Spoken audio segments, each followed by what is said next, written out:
Saudi अरब और संयुक्त अरब अमीरात के बीच बढ़ते तनाव ने खाड़ी में हलचल पैदा कर दी है।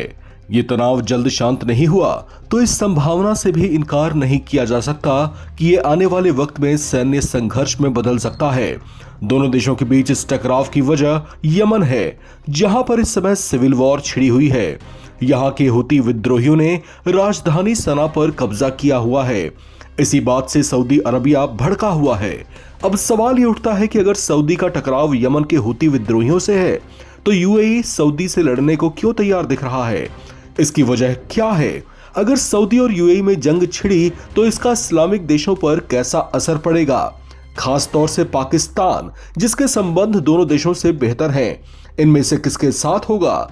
सऊदी प्रिंस मोहम्मद बिन सलमान और संयुक्त अरब अमीरात के राष्ट्रपति मोहम्मद बिन जायद अल नहयान के बीच बढ़ती रंजिश और दुश्मनी खाड़ी में कैसा कोहराम मचा सकती है, ये सब कुछ इस रिपोर्ट में जानेंगे।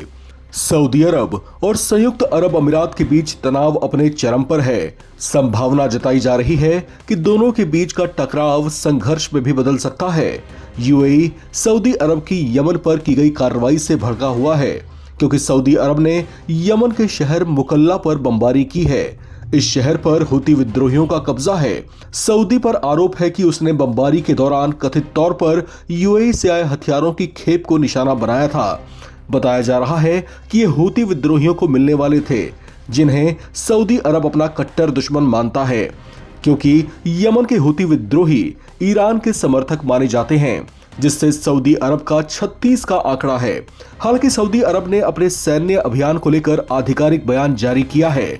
उसमें कहा गया है कि जिन हथियारों को बमबारी कर तबाह किया गया वो यूएई समर्थित अलगाववादी संगठन सदर्न ट्रांजिशन काउंसिल या एसटीसी के लिए थे, जो सऊदी की राष्ट्रीय सुरक्षा के लिए खतरा पैदा कर सकते थे।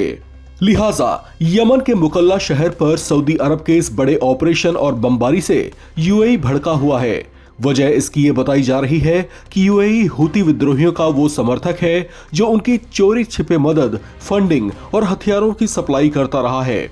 इसे लेकर पॉलिटिकल थिंकर्स का कहना है कि सऊदी के ऐसे एक्शन ने मुस्लिम वर्ल्ड में हलचल पैदा कर दी है, जिससे खाड़ी में इस्लामिक रिलेशंस का डेमोग्राफ भी डगमगा सकता है। लेकिन इन सब के बीच सबसे ज्यादा चर्चा पाकिस्तान की है, क्योंकि खाड़ी देशों में हाल के घटनाक्रमों में पाकिस्तान का नाम खूब चर्चाओं में रहा है। पाकिस्तान के प्रधानमंत्री कार्यालय की ओर से यमन के मुकल्ला शहर पर किए गए हवाई हमले पर प्रतिक्रिया आई है।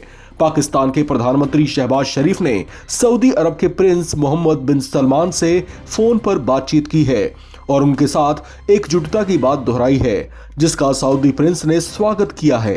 हालांकि साथ ही पाकिस्तानी प्रधानमंत्री ने क्षेत्रीय सुरक्षा को सुनिश्चित किए जाने के साथ साथ शांति और स्थिरता बनाए रखने पर जोर दिया। पाक पीएम शहबाज शरीफ ने सऊदी को आश्वासन दिया है कि उनके साथ पाकिस्तान का भाईचारा और एकजुटता कायम रहेगी। दरअसल उनका ये बयान हाल ही में सऊदी के साथ उनके रक्षा समझौते की ओर इशारा था। पाकिस्तान और सऊदी अरब ने हाल ही में स्ट्रेटेजिक म्यूचुअल डिफेंस एग्रीमेंट या एसएमडीए पर हस्ताक्षर किया था, जिसमें एक पर हुआ हमला दूसरे पर हुआ हमला माना जाएगा। इस एग्रीमेंट में इस तरह के भाव थे। हालांकि इसे लेकर एक्सपर्ट का यही कहना है कि ये हालात पाकिस्तान की कठिन कूटनीतिक परीक्षा ले सकते हैं, क्योंकि पाकिस्तान के संबंध जितने सऊदी के साथ अच्छे हैं उतने ही यूएई के साथ भी अच्छे हैं। ऐसे में उनका एक तरफा झुकाव दोनों के साथ संबंधों में दरार ला सकता है। अब सवाल ये कि सऊदी और यूएई के बीच तनाव इस्लामिक दुनिया को कैसे प्रभावित कर सकता है। दरअसल एक्सपर्ट्स का मानना है कि इससे गल्फ कोऑपरेशन काउंसिल या खाड़ी सहयोग परिषद में गुटबंदी या फूट पड़ सकती है। सऊदी और यूएई क्योंकि दोनों ही जीसीसी के दो शक्तिशाली सदस्य हैं, ऐसे में इनका आपसी टकराव गल्फ के बाकी देशों को गुटों में बांट सकता है। इससे शिया सुन्नी का विभाजन भी गहरा सकता है, क्योंकि शियाओं की बड़ी संख्या ईरान, इराक, लेबनान और सीरिया में वास करती है। वो हुती समर्थित यूएई का पक्ष ले सकते हैं। हालांकि फिलहाल गल्फ कोऑपरेशन काउंसिल इस बढ़ते विवाद और तनाव को शांत करने के प्रयासों में जुटा हुआ है। इस खबर में फिलहाल इतना ही। बाकी अपडेट्स के लिए आप बने रहें नवभारत टाइम्स के साथ।